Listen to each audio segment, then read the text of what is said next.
అందరికీ నమస్కారం. ఈరోజు మీ అందరికీ నేను వినిపించబోయే కథ వారసత్వం. రచయిత బిఎస్ రాములు గారు. ఇక కథలోకి వెళితే, ఆ పల్లెటూరు సంబంధం నేను చేసుకోను. ఎవరిని చేసుకుంటే బాగుంటుందో మందితో చెప్పించుకోవడానికి నేను చిన్నపిల్లను కాను.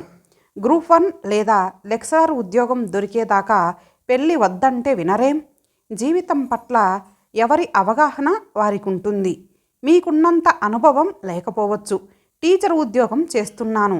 300 మంది విద్యార్థులను, వారి తల్లిదండ్రులను డీల్ చేస్తున్నాను. నేను పనిచేస్తున్నది కూడా పల్లెటూరి బడిలోనే కదా. పల్లెటూరి మనస్తత్వాలు నాకు తెలియవా? ఎంఎస్సి, ఎంఫిల్, బిఈడి చేసిన గోల్డ్ మెడలిస్టు కిరణ్మయికి కోపం, దుఃఖం జమిలిగా వస్తోంది. తన వినయమే తన భవిష్యత్తును ముంచిందని వెక్కి వెక్కి ఏడ్చింది. రాత్రి నిద్రపోయినట్టు లేదు. ఈ సంబంధం ఎలా వదిలించుకోవాలో తెలియక సతమతమై నిరాశలో కూరుకుపోయింది కిరణ్మయి. అమ్మ, వాళ్ళు మీకు అంత దగ్గరి పాత చుట్టాలైతే జగిత్యాల సంబంధం అని నాన్న నిన్ను చేసుకునే బదులు ఆ పల్లెటూరి మేన సంబంధం చేసుకోవాల్సింది. 40 ఏళ్ల క్రితమే నాన్నకు పనికిరాని మేన సంబంధాలు నాకెందుకు? వంటగిన్నెలు తోముతున్న కిరణ్మయి తల్లి లక్ష్మీబాయి చకితురాలైంది. ముసలి అత్తామామల మూర్ఖత్వం వల్ల ఇంత దూరం వచ్చిందని తిట్టుకుంది. కిరణ్మయి తండ్రి రాజేశం కరీంనగర్ డిగ్రీ కాలేజీలో లెక్చరర్గా చేస్తున్నాడు. ముసలి తల్లిదండ్రుల కోసం కుటుంబాన్ని కోరుట్లలో ఉంచి వారానికోసారి కరీంనగర్ నుండి వస్తుంటాడు. రాజేశంకు 3 పిల్లలు. కడగొట్టు పిల్ల కావడంతో కిరణ్మయి గారాబంగా పెరిగింది. పెద్ద కొడుకు ముంబైలో ఏదో కంపెనీలో పనిచేస్తున్నాడు. షోలాపూర్ అమ్మాయిని పెళ్లి చేసుకొని ఇంటికి రావడం తగ్గించాడు. రెండో కొడుకు హైదరాబాదులో సెటిల్ అయ్యాడు. విదేశాలకు వెళ్ళే ఆలోచనలో ఉన్నాడు. తాతయ్య, పల్లెల మీద ఇన్నాళ్ళు లేని ప్రేమ మీకు ఇప్పుడే గుర్తొచ్చిందా?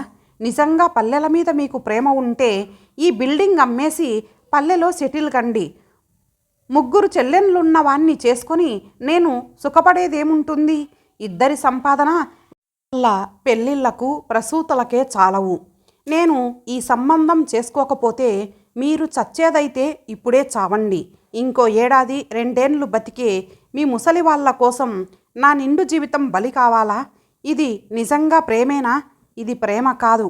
వెనకట్ నుంచి మీరు సాగించుకున్న పెద్దరికం, అహంకారం. నా మీద నిజంగా ప్రేమ ఉంటే నేను కులాంతర మతాంతర వివాహం చేసుకున్నా ఆశీర్వదిస్తారు. అట్లా అని నేను ఎవరితోనో లేచిపోవడం లేదు. నేను గనక ప్రేమిస్తే ఇంటికి తీసుకువచ్చి పరిచయం చేస్తాను. వదినల్ని అన్నయ్యలే సెలెక్ట్ చేసుకున్నప్పుడు లేని అభ్యంతరం నాకే ఎందుకు? మనమరాలు అరిచి అరిచి అదే ఊరుకుంటుందని గంగరాజం తాత, లింగమ్మ నానమ్మ నోరు తెరవలేదు. ఏమీ మాట్లాడకపోయేసరికి కిరణ్మయికి మరింత కోపంగా ఉంది. తాతయ్య, నువ్వేదో స్వాతంత్ర్య పోరాటం చేశానని గర్వం నీకు. నువ్వు ప్రేమించుకున్న స్వార్థం తప్ప నువ్వు నిజంగా ప్రజల్ని ప్రేమించిందెప్పుడు? ఎప్పుడో చేసిన దాన్ని చెప్పుకొని అంతకు ఎన్నో రెట్లు మీరే సుఖాలు అనుభవించారు. మీ పచ్చి స్వార్థం వల్లనే అక్కడే ఆగిపోయారు. మీరింకా పోరాటం చేసి ఉంటే సమాజం ఇంకా ఎదిగి ఉండేది. సర్పంచ్ పదవే నీకు గొప్పదైపోయింది. ఎమ్మెల్యేవో ఎంపీవో ఎందుకు కాలేదు? నీ స్వార్థం కోసం. కాకపోతే పల్లెల్లో ఉన్నదంతా అమ్ముకొని కోరుట్లలో ఎందుకు సెటిల్ అవుతావు? తద్వారా పల్లె సమాజం 30 ఏళ్ళు వెనక్కిపోలేదా? కిరణ్మయి కళ్ళు తుడుచుకుంది. ముఖంపై నీళ్లు చల్లుకొని రెడీ అయ్యింది. వేడివేడి అన్నం కాస్తంత పల్లెంలో తెచ్చింది లక్ష్మీబాయి. గబగబా అన్నం తింటూ అంది, అమ్మ, ఇవాళనే పోయి వాళ్లకు చెప్పిరండి. అమ్మాయికి నచ్చలేదని, రేపు పూలు పండ్లు పెట్టడానికి రావద్దని. తాతయ్య, నానమ్మ ఒప్పించింది మీరే కాబట్టి మీరే పోయి చెప్పిరండి అంటూ చేయి కడుక్కొని టిఫిన్ బాక్స్ బ్యాగులో వేసుకొని బయటకు నడిచింది. బస్సు మిస్ అయితే లీవు పోతుంది అంటూ బడికి బయలుదేరింది. గంటసేపు కురిసిన తుఫాను వర్షం హోరు అకస్మాత్తుగా వెలసినట్టయింది. బింకంగా స్కూలుకు వెళ్ళిన కిరణ్మయి ఆ సంబంధం క్యాన్సిల్ కాకపోతే ఎలా అనే చింతతో సరిగ్గా పాఠాలు చెప్పలేకపోయింది. కిరణ్మయి బయటికి నడిచాక లక్ష్మీబాయి ముసలి వాళ్లకు భోజనం వడ్డించి వెంటనే బయలుదేరదీసింది. ఇంకా నయం, పెండ్లి పత్రికలు అచ్చేసినాక ఇట్లా చేస్తే ఇజ్జత్తు పోయేది. ఎంత చెప్పినా మీ మాట మీదేనాయే. గంగరాజం లింగమ్మలకు అంత ఉదయాన్నే తినబుద్ధి కాలేదు. పైగా మనమరాలు అకస్మాత్తుగా కురిపించిన తుఫాను వర్షం వారి హృదయాల్లో గింగిర్లెత్తాయి. కాస్త తిన్నామనిపించుకొని తయారై బస్సెక్కారు వాళ్ళు. గంగరాజం లింగమ్మల దాంపత్యాన్ని చూసి పూర్వం పార్వతీ పరమేశ్వరులు అని మెచ్చుకునేవారు. గంగరాజంకు ఇప్పుడు 80 ఏండ్లు, లింగమ్మకు 75. లింగమ్మకు గంగరాజంతో పెళ్ళైనప్పుడు 7 ఏండ్లుంటాయి. 60 ఏండ్లు వాళ్ళు భార్యాభర్తలు. వారు ఒకరు లేకుండా మరొకరు ఊహించుకోవడం కొడుకు రాజేశంకు కానీ కోడలు లక్ష్మీబాయికి కానీ తెలిసిన వారికి కానీ సాధ్యమయ్యేది కాదు. ఈ మధ్య ఎవరు ముందు పోతారో అని చింత పట్టుకుంది. నేనే ముందు పోతా, నువ్వు లేకపోతే నేను ఒంటరిగా బతకలేను అన్నాడు గంగరాజం. నేనే ముందు పోతా, మంచిగుండు అని వాదిస్తుంది లింగమ్మ. అది ఎన్ని అన్నదో విన్నావా అని బస్సు గరగరలో కదిపాడు గంగరాజం సానుభూతి ఆశించి. అది అన్నదానిలో తప్పేముంది, నేను మొదట్నుంచి చెప్తనే ఉన్నా బలవంతంగా ఒప్పియకు అని. దానికన్నీ మీ బుద్ధులే వచ్చినాయి. లింగమ్మ మాటతో గంగరాజం మనస్సు చివుక్కుమంది. అన్ని మాటలన్నా మనమరాల్ని వెనకేసుకురావడం, తనతో పోల్చడం చాలా బాధేసింది. నేను పెద్దోళ్ళ మీదికి ఇట్లా మరవడ్డానా? ఇన్ని మాటలన్నానా? నువ్వు మరవడలేదా? దొరలతో పెట్టుకోవద్దు అని మీ నాయన చెప్తే వింటివే? ఈ బాంచ బతుకులు మీరు బతికింది సాలు, స్వాతంత్రం వచ్చింది, అందరం సమానమే. వాడు ఎవనికి దొర? ఇంట్లో ఉండమంటే ఉంటా, వేరుపడమంటే పడతా, కానీ నాకు పిరికి మందు నూరిపోయకండ్రి, వాని బతుకెంత, ఊరోళ్ళందరూ ఊస్తే కొట్టుకుపోతుంది అని ఎదిరించలేదా? లింగమ్మ ముడతలు పడ్డ మొహంలో కాస్త నవ్వు విసిరింది. లింగమ్మ మాటలతో గంగరాజం జ్ఞాపకాలు 60 ఏండ్ల వెనక్కి మళ్ళాయి. జగిత్యాల, కోరుట్ల, సిరిసిల్ల, మెట్పల్లిలో జరిగిన ఆంధ్ర మహాసభల మీటింగులకు వెళ్లడంతో తన అవగాహనే మారిపోయింది. బూర్గుల రామకృష్ణారావు, స్వామి రామానంద తీర్థ, సురవరం ప్రతాపరెడ్డి, మాడపాటి హనుమంతరావు, గుంటుక నర్సయ్య పంతులు, ఎక్కలదేవి లక్ష్మణ, గంగుల భూమయ్య, వట్టికోట ఆల్వారుస్వామి, కెవి రంగారెడ్డి, చెన్నరాజ గంగారం, కాసం శివరాజం గుప్తా, బద్దం ఎల్లారెడ్డి, బుట్టి రాజారాం, అంబళ్ళ రాజారాం, సోషలిస్టు తిరుమలరావు వంటి ఎందరో ఆంధ్ర మహాసభ ఉద్యమంలో పరిచయమైనారు. అంతదాకా ప్రపంచం అంటే పల్లెనే అనుకున్నాడు. ఈ పల్లెను మించిన ప్రపంచం ఉంది, ఈ దొరలను మించిన రాజ్యం ఉంది, రవి అస్తమించని బ్రిటిష్ సామ్రాజ్యం ఉంది, సోషలిస్టు రష్యా ఉంది, ఆంధ్ర మహాసభ ఉంది, కాంగ్రెస్ ఉంది, గాంధీ ఉన్నాడు. గ్రంథాలయ ఉద్యమంలో భాగంగా పంచిన పుస్తకాలెన్నో చదివాడు. జగిత్యాలకు పోయినప్పుడల్లా గోలకొండ పత్రికలన్నీ తిరగేసేవాడు. 1922లోనే నిజాం నవాబు వెట్టి చాకిరీ రద్దు చేస్తూ ఫర్మానా జారీ చేసిన దొరల వెట్టి తప్పలేదు. పన్నుల వసూలు కోసం, ప్రభుత్వ నిర్వహణ కోసం దొరల మీద, ధనికుల మీద ఆధారపడ్డం వల్ల అంతా చుట్టుకు వచ్చింది. ఉన్నత కులాల్లో పుట్టిన ఉన్నత వంశాల వారిని, ధనికులను ఉద్యోగాల్లో పెట్టుకుంటే డబ్బు కోసం కక్కుర్తి పడరని నిజాం ఆశించాడు. కానీ వాళ్ళే ఎక్కువ దోచారు. ప్రజల్ని పీడించడానికి అధికారం, కులం, ధనం అన్నీ తోడయ్యాయి. ప్రజల్ని పీడించి వెట్టి చేయించుకొని మరిన్ని సుఖాలకు మరిగి సోమరిపోతులయ్యారు. దాంతో నైజాం రాష్ట్రం బాగా వెనకబడిపోయింది. వారి ద్వారా నిజాం ప్రభుత్వం ఎంతో అప్రదిష్ట పాలైంది.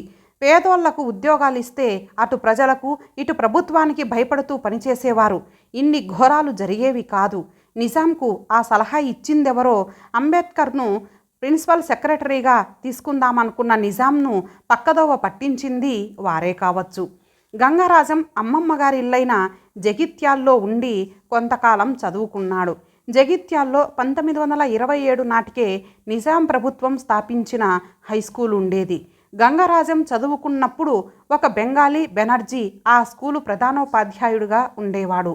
అతను 1905 నాటి బెంగాల్ విభజన వ్యతిరేక వందే మాతరం ఉద్యమాన్ని దగ్గరగా చూసినవాడు. అతడు దేశమంతటా సాగుతున్న జాతీయోద్యమాల గురించి నమ్మకస్తులైన ఉపాధ్యాయులకు విద్యార్థులకు అప్పుడప్పుడు చెప్తుండేవాడు. అలా విన్నవారిలో గంగరాజం ఒకడు. అప్పుడు అవేవి గంగరాజం తలకు ఎక్కేవి కావు. కానీ విన్నందుకు అవి ఊరకే పోలేదు. దేశమంతటా సాగుతున్న సంస్కరణ ఉద్యమాల గురించి, గాంధీ గురించి, సుభాష్ చంద్రబోస్ గురించి, జాతీయోద్యమం గురించి వింటుంటే ఏదో ఉత్తేజంగా ఉండేది. కానీ అప్పుడు చేనేత మగ్గం నేస్తూ చదువుకుంటే సమయం ఎక్కువ దొరికేది కాదు. చదువైపోయాక కూడా మగ్గం గుంట ఎటూ కదలనీయకుండా కుదేసింది. ఎటూ కదలనీయని వృత్తిని వదిలి వ్యవసాయంలో దిగాడు గంగరాజం. బొంబాయికి పోయిన గంగరాజం చిన్నాన్న చిన్నలింగం అక్కడి నుంచి పైసలతో పాటు బొంబాయి సంస్కృతిని వెంట తెచ్చాడు. అందమైన మస్లిన్ ధోవతులు, చక్కని మెత్తని చెప్పులు, కోటు, ఖాదీ టోపీ, మార్వాడి నల్ల టోపీ మొదలైనవి వెంట తెచ్చాడు. అంత మంచి బట్టలు ఆ ఊరి తుక్కారావు దొరకు కూడా ఉండేవి కావు. తుక్కారావు దొరకు గంగరాజం తండ్రి నేసిచ్చినవే మంచి బట్టలు. బొంబాయి బట్టల మిల్లులో పనిచేసి వచ్చి ఇంత భూమి కొనుక్కొని అటు చేనేత మగ్గం, ఇటు వ్యవసాయం అని మొదలెట్టడంతో తుక్కారావుకు గంగరాజం తండ్రి లింగయ్యకు మధ్య తగాదా మొదలైంది. అటు చేనేత, ఇటు వ్యవసాయం, మరో కొడుకు బొంబాయి మిల్లు సంపాదన చూసి తుక్కారావు ఓర్వలేకపోయాడు. ఎండాకాలంలో చెరువు పూడిక తీయడంలో దొరకు ఉన్న భూముల పాలు మేరకు పూడికకు కూలీ కట్టియాలని లింగయ్య వాదించాడు. జనం సగం కట్టారు. ఆ సమయంలో పుట్టిన గంగరాజం చెల్లెలకు సంగమ్మ అని పేరు పెట్టుకున్నారు. ఆంధ్ర మహాసభలోని కమ్యూనిస్టులు లింగయ్యకు మద్దతిచ్చారు. గంగరాజం చిన్నాన్న చిన్నలింగం బొంబాయి ట్రేడ్ యూనియన్ చైతన్యంతో బాగా చురుకుగా ఉండేవాడు. పెరడుకు పోయి వస్తున్నప్పుడు చిన్నాన్నను ఎవరో కొట్టి చంపారు. కేసు తన మీద పడకుండా తహసీల్దార్కు, పోలీసులకు, పోలీస్ పటేలుకు ఏదో ముట్టజెప్పాడు తుక్కారావు. దాంతో గంగరాజం తండ్రి లింగం కొంచెం వెనక్కి తగ్గాడు. కానీ సంఘాలు నడుస్తూనే ఉన్నాయి. టౌన్లలో సభలకు పోయి వస్తూనే ఉన్నారు. గంగరాజంతో లక్ష్మీబాయి కాపురానికి వచ్చే నాటికి చిన్నాన్న పోయిన భయం ఇంకా తగ్గలేదు. చిన్నాన్నలా కాకూడదని భయంగా ముందుకు కదిలాడు గంగరాజం. భయం తేలిపోయింది. అటు ఆంధ్ర మహాసభ, ఇటు ఆర్య సమాజం. దొరల ద్వారా, దొరల చెప్పు చేతల్లో ఉండే కుల పెద్దల ద్వారా జరిగే అన్యాయాలు, వెట్టికుల బహిష్కరణ, సాంఘిక బహిష్కరణ భరించలేక ఎందరో క్రైస్తవం, ఇస్లాం పుచ్చుకున్నారు. వాళ్లను శుద్ధి చేసి కులంలోకి, వెట్టిలోకి రమ్మనడానికి తప్ప ఆర్య సమాజం తమకు చేసిందేమీ లేదని గంగరాజం గ్రహించాడు. ఇంతటితో వారసత్వం కథ మొదటి భాగం సమాప్తం. మరల రెండవ భాగం కథతో కలుద్దాము. అంతవరకు సెలవు. నమస్తే.